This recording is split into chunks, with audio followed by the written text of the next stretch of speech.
Hi home foodies, nandito na naman kami para sa isang mad delicious recipe. Here with me today is Chef Randy, and ba? with Chef Martin Naris. Oh yes. Ano ba lulutuin natin ngayon? Pero before that, kapag sinabi mong Filipino food, ano yung maiisip mo? Ako, favorite ko to eh. Maasim-asim na mainit-init. Adobo ba yan? Hindi. Pag yun, panis na yun. Joke lang. Ang lulutuin natin today ay sinigang with a twist. Yes. Twist natin, Chef Randy. So ano ba ang nakikita niyo dito? Special nating gamitin, which is Bago yan. our PUREFOODS corned beef with chunks. Chunks. So ito nung gagamitin natin na karne for our sinigang. Yes. Ito napaka-simple recipe lang nito, one pot cooking. So bago natin simulan, sabihin muna natin yung ingredients natin. Gagamit tayo ng 2 liters of water or 8 tasa ng tubig. Gagamit din tayo isang 100 gram na onion. Okay, so next natin. So gagamit din tayo ng 100 grams ng ating tomato. Oh, mga fresh. dalawang maliit na kamatis yan, guys. At isang pack ng sinigang mix. Yan. So gagamit din tayo ng labanos. Labanos. Then sitaw. Sitaw. Then syempre, ito ba ang laging nagpapasarap para sa akin? Siyempre. Dapat laging merong Of kangkong course, for kangkong. our sinigang. Same. Actually, no, hindi talaga mawawala yung kangkong. Ang hindi mawawala dyan, aside from the gulay, syempre yung asim. Pero syempre, alam natin na iba-iba yung ginamit na laman, pampalaman. May baboy, baka, hipon, at isda. Pero alam nyo ba, ang manok hindi considered na sinigang. Tawag dyan sinampalukang manok. Usually, dahil iba yung protein niya. Tapos iba yung proseso nun. Igisa mo muna yung chicken, saka ginger. Yun ang sinampalukang manok. Ba't yun yung sinasabi ko, sinigang naman yung lulutuin natin? Magsimula na tayo. So first, ayan, ayusin muna natin ang ating Actually, very easy. Paghahaluin lang natin ang ating sibuyas, kamatis, sinigang mix, at saka tubig. Ayan. Napakabilis na. Tapos mo lang lahat. Dahil lang tubig muna bago ito sinigang mix. Actually, water jug ko ito guys, pinagharap ko lang dito. Hindi na karaming tubig na iniinom ko everyday. Then, sinigang mix. So haluin lang natin siya, Martin. Brown style. Then hintayin lang natin to Ulo. Okay, kaya hindi muna natin nilalagay ang ating labanos at sitaw at kangkong. Kasi syempre, ayaw nating ma-overcook lahat. So, pakuluin lang natin. Kumukulo na agad. Ayan, so ready na. Powerful. Okay, so next na ilalagay natin, Chef Randy. Do me the honors. Yan, so Please. lagyan na natin ang ating labanos. Labanos. Kasi gustas. Sitaw. Sitaw.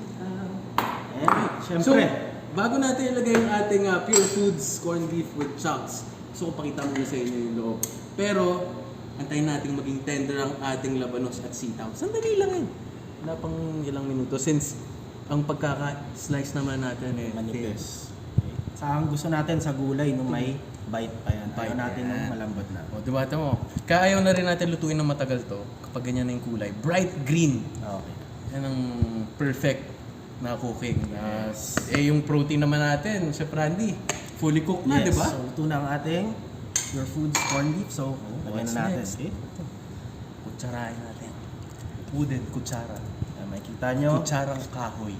nung chunks. ng Hirap ating pala corned beef. tagalugin yan. Ano? Okay, ang ating bagong variant ng PUREFOODS corned beef with chunks. Punong-puno ng laman. Oo. Ayan. At alam nyo ba na ang corned beef sinigang, actually, ang nagpauso niyan is sidebar by Chateau 1771 noong 1995. Isipin nyo, Naisip na nila yun. katang isip pa lang ako. Yung corned beef sinigang, joke lang, buhay na ako. Pero anyway, antayin lang natin siyang kumululit. Antayin lang natin kumululit. Magic yan. Wala pang 5 seconds. Tapos agad.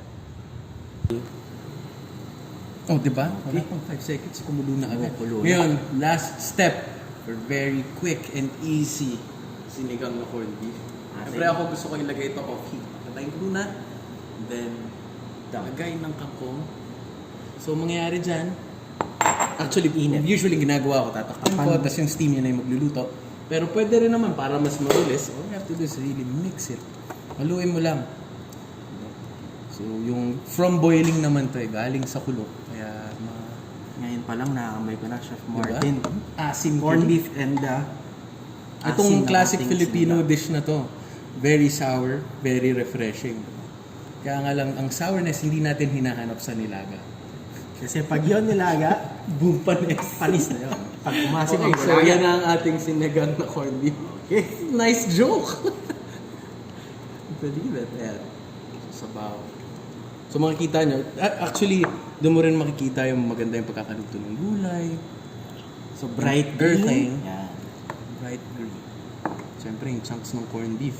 So nung lasa ng ating corned beef, nanuot na rin sa sabaw niya. Diba? Sinama rin kasi natin yung broth ng corned beef. Yes. Ah, so, charan chan chan chan chan. So enjoy your Enjoy. sinigang na Yes. corned beef. Okay, so yan na yung sinigang na corned beef natin. Napakadali. Using our PUREFOODS corned beef with chunks. And for more recipes, visit foodie.com. Tapos meron din naman tayong mga social media. Yeah, social media natin sa ating Instagram. So @foodie.ph. Yes, meron din yata kaming Twitter. Meron din kaming YouTube. Dami lahat. Follow mo lang kami for more easy recipes. Meron ko na lahat. Yes. More tricks and stuff. Alright, so thank you for watching. Thank you. Enjoy.